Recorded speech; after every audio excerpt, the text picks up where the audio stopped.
Hi, I'm Jordan Thorne. We're here at TMRE 2019. Today I'm joined by Sabina Honig. She's the Senior UX Researcher at Amazon. Thank you so much for joining us today. Thank you. So, Sabina, can you tell me a bit about what research leadership is and what are some of the challenges to someone newly entering this kind of leadership?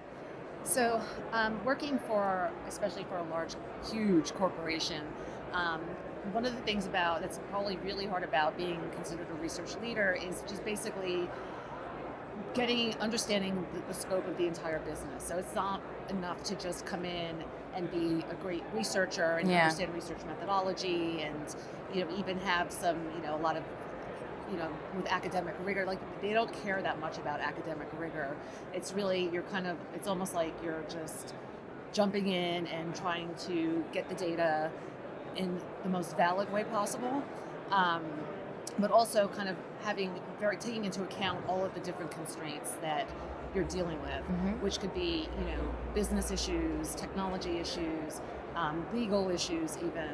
And so it makes it difficult in a large industry when because research takes time. Yeah. It isn't like a quick thing, and especially if you're going to do it well. And when business runs faster than the speed of that, it can sometimes be difficult to really take on a lot of, like a large scope project and get like really, really deep insights as a researcher. And so that is the kind of thing that I think just takes time to foster within your organization, especially if it's an organization that isn't, very well versed in research or the value of it. You really have to kind of dig your heels and prove the value of the research that you're doing. And that's probably, I would say, the biggest challenge, especially if you're, for someone starting out as a researcher. Okay. In your discussion, you talk about Amazon Alexa, and that's something you've worked closely with since its early days. Why is music one of the more difficult customer segments to define? Because it's a huge segment. So Nielsen, in their 2018 music study, identified that a variety of entertainment-related activities such as video, movies, sports, food, travel. Music is either comes in second or third. It's probably the most important entertainment content to people. And so you're talking about just almost the general population. Even people who don't listen to music very much, they at least have a song or something that they've heard of. And so for one thing, you're dealing with a huge number of people. That's the first problem. And the other aspect of it is that music is such an emotional experience. And I think that when it comes to UX research or even market research, one thing that we don't often look at is people's feelings and emotions. It's almost like it's too mushy. Yeah. But for something, if you're really trying to understand how music affects people, those are the kinds of things you have to really get into. And sometimes, again, from a business perspective, those are anything emotional or anything that has to do with kind of like deep feelings that might engender in people. It's kind of like a very different way of thinking in a technology company. So those would probably be the biggest challenges. And then once you even once you even have the answers about how music touches people in different ways, then the question is, well, what do you do with that? When you're as a company with a product to try to get, people to use it for music. So I would say that those are probably the biggest challenges. How do you find solutions to things like that? Because I imagine understanding someone's emotional reaction could also change, right? Based on where they are in life or in that moment. So it can to me, it seems like it might be hard to predict in that moment if it's, that is a huge challenge. What we do find though is when we've done multiple, kind of deep dive interviews with people, once we understand the segments, there are generally some very common themes. Okay. I mean, people always want to feel good. Yeah. Right. And so what feeling good means at a certain time of day or during a certain part of their day might mean something, very different. So, like if we're talking about morning time or getting ready to go to work or driving, people want to feel, relaxed or energized. One or the other. And so that gives us, that for them is like that good feeling that the music can give them for that part of the day. Whereas on the commute home, they may want to be, feeling good. Might be more like feeling de-stressed, relaxed.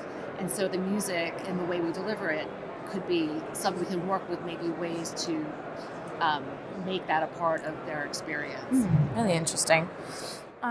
So the Amazon Alexa uses AI technology in its programming. How has the research you've been working on helped better the user experience through AI?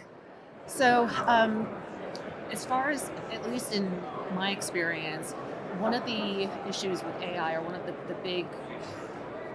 big feature enhancements we want AI to bring, is being able to deliver content to people at when they want it, the content they want at the time that they want it, to achieve that feeling that we want them to have, that we want them to feel good, happy, and whatever it is.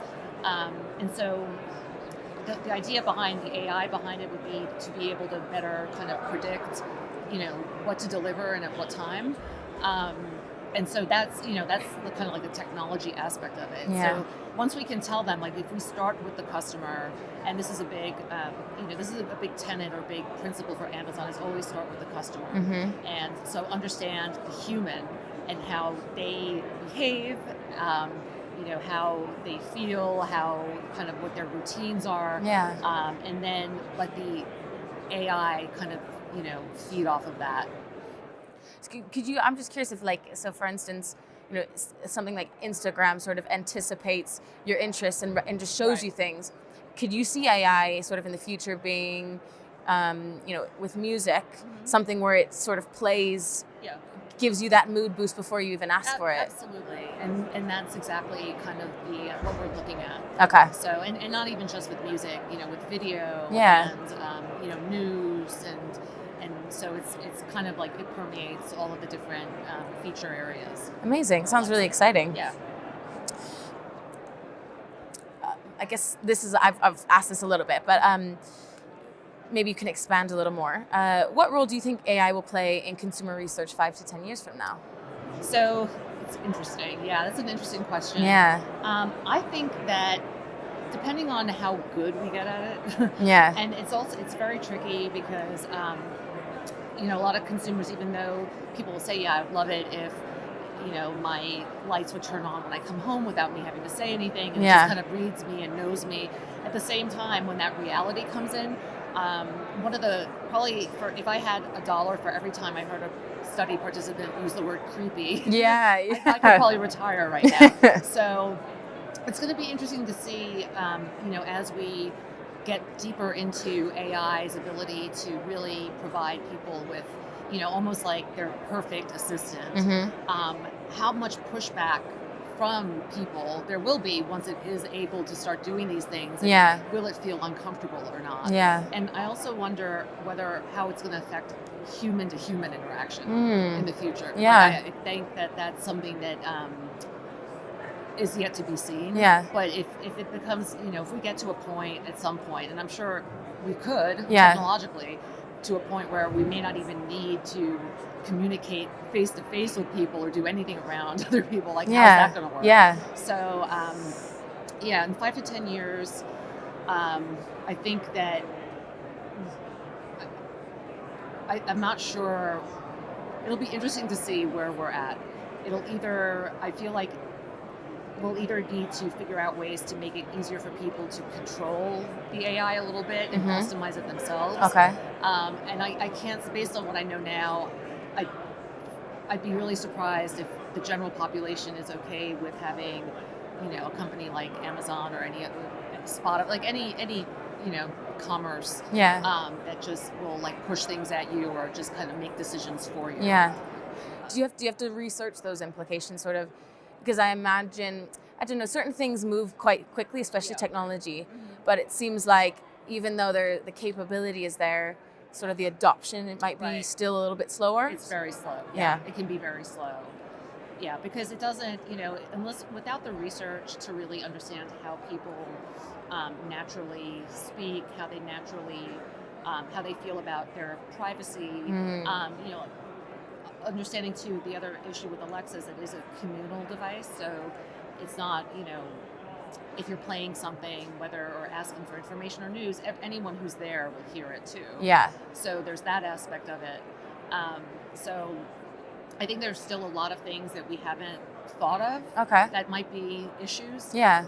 And we're now only just starting now to kind of see that now that it's out in the market. We're starting to kind of get feedback from customers saying, well, wow, the device did this or suggested that. It made no sense to me. Like, where is this coming from?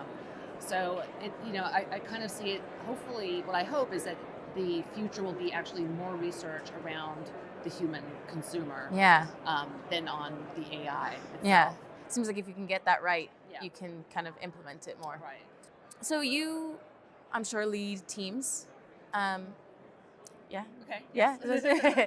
So I would love to know, how do you foster creative and innovative thinking within your organizations? I make sure to get I'm actually the only researcher on my team. Oh, wow. So, but I work with quite a few designers and PMs and directors and managers and engineers. And so one thing that I've tried to do as much as I can is get them as involved in the research process as I can. So, making sure that they are definitely present at all planning meetings preferably from the time of ideation of a feature or a product, because I think that's the best time to start doing the research to begin with. And getting them, completely involved, which even means getting them involved in running the study sometimes, or at least attending study sessions, brainstorming, around just ideas that come out of the research, and making sure that they're, everything is communicated very broadly, because it is a large group. And so, it's important for, at every level that the people creating the technology really understand who the customers are and what they're saying. And most of the time, a lot of the time it's not what they expect to hear, but that's a good thing. Yeah. And so I spend a lot of time defending the data sometimes, but it's, in the end, it's definitely worth it, and they find it really valuable too. Great. Just to finish off, why do you think it's important to have great thinkers come together and share ideas like you do here? For one thing, there's a lot of there's so many people working on this, and so it's just great to see just the fact that there are so many practitioners out here, and so many vendors, and building technologies that can really, at least for myself and my point of view, can really help me get my job done. And in a way, everything they do also touches the consumer who's using our products. So, I've been doing this for quite a long time on the UX side, and I always learn something new, some new way of, formulating a question or gaining empathy for customers, and just seeing, kind of how other teams and, organizations work around issues that I run into every day. So, and it's always, I always learn something new, whether it's something that helps me, find a good agency to help me out, or a new methodology or a new approach.